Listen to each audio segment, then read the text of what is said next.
السلام عليكم ورحمة الله. الحمد لله ثم الحمد لله والصلاة والسلام على رسول الله.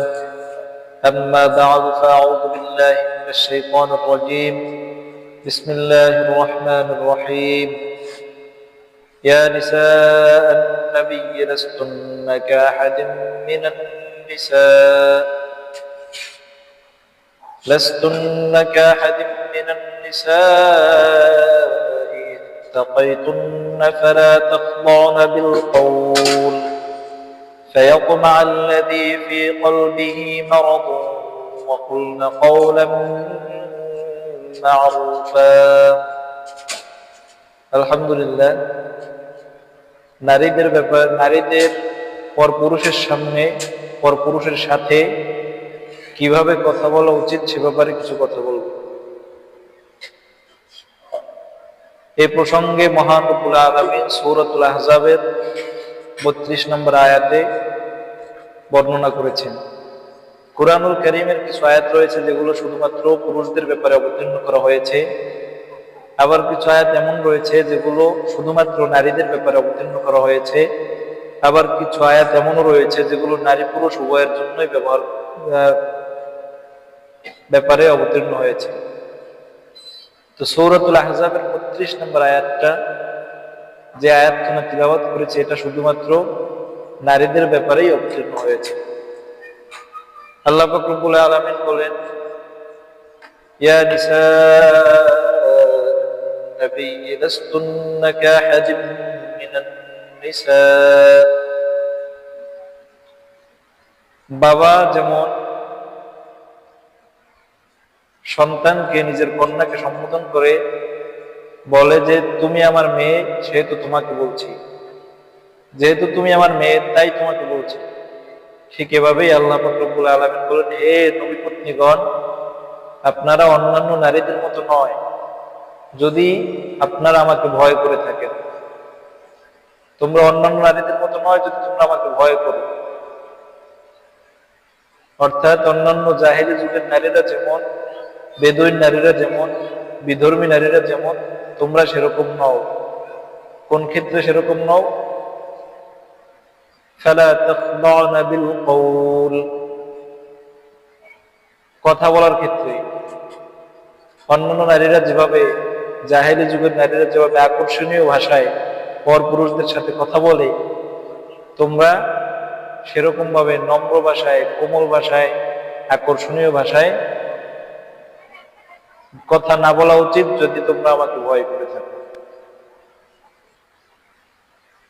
তো এই আয়াতের প্রেক্ষাপট হচ্ছে, রাসূল সাল্লাল্লাহু আলাইহি ওয়াসাল্লামের সাহাবাগণ বিভিন্ন প্রয়োজনে শরীয়তের মাসআলা মাসাইল জানার জন্য রাসূল সাল্লাল্লাহু আলাইহি ওয়াসাল্লামের সম্মানিতা পবিত্র স্ত্রীগণ উম্মাহাতুল মুমিনিনদের কাছে যেতেন।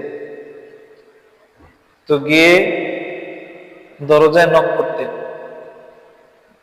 তো নক করার পর রাসূল সাল্লাল্লাহু আলাইহি ওয়াসাল্লামের সম্মানিত পবিত্রা উম্মাহাতুল মুমিনিন স্ত্রীগণ যেন কোমল ভাষায়, আকর্ষণীয় ভাষায় কথা না বলে, এজন্য আল্লাহ পাক রব্বুল আলামিন অত্যন্ত তাকিদ দিয়েছেন, আহকাম বয়ান করেছেন।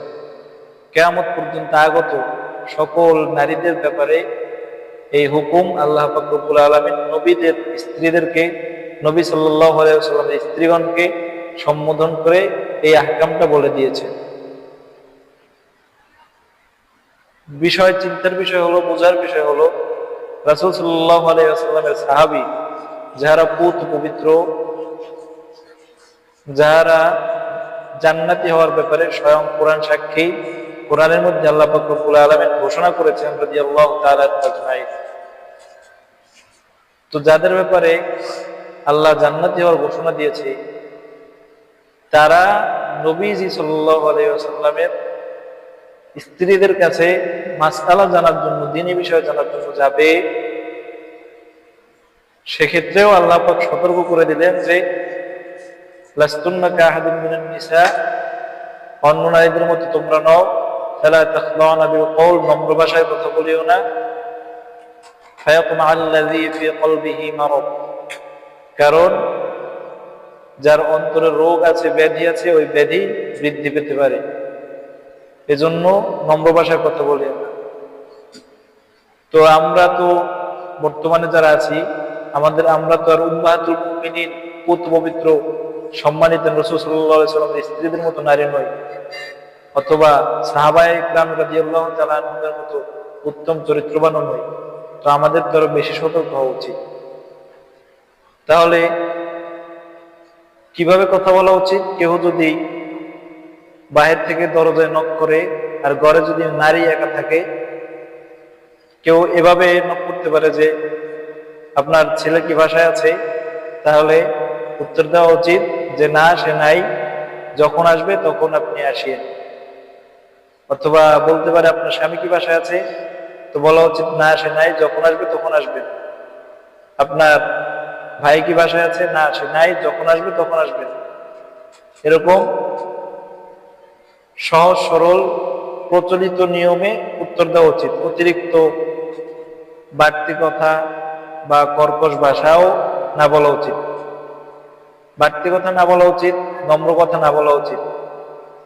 তো নম্র কথা না বলা উচিত মানে আবার একেবারে কর্কশ বলা উচিত নয়, যাতে মানুষ সমালোচনা করে, বরং স্বাভাবিকভাবে বলা উচিত।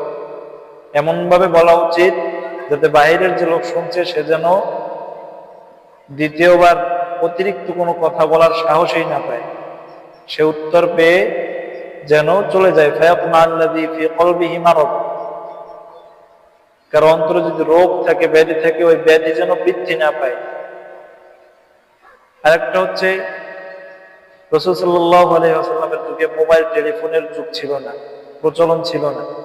তা আমাদের যুগে যেহেতু মোবাইল টেলিফোনের প্রচলন রয়েছে, তাহলে মোবাইল টেলিফোন আমাদের মা বোনরা কিভাবে ব্যবহার করবে?